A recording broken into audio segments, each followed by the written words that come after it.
ধারে কাছে এই অবৈধ সরকারের কোনো প্রচেষ্টা নেই।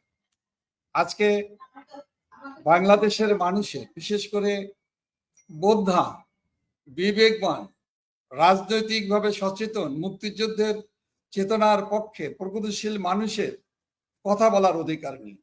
আর রাজনৈতিক দল হিসাবে বাংলাদেশ সবচাইতে জনপ্রিয় রাজনৈতিক দল, মুক্তিযুদ্ধের নেতৃত্বদানকারী দল, জাতির পিতা বঙ্গবন্ধুর নেতৃত্বে যেই আওয়ামী লীগ মহান মুক্তিযুদ্ধের নেতৃত্ব দিয়েছে, সেই আওয়ামী লীগ আজকে নিষিদ্ধ না হওয়ার পরও আওয়ামী লীগকে নিষিদ্ধ রাজনীতির নিষিদ্ধ দলে পরিণত করা হয়েছে। আওয়ামী লীগের নেতাকর্মীরা আজকে কথা বলতে পারে। যে দেশের 45 মানে 45% মানুষ আওয়ামী লীগকে সমর্থন করে, সেই বাংলাদেশে 45% মানুষের পক্ষে 45% মানুষকে সমর্থন করে যারা, সেই দলটির নেতাকর্মীরা আজকে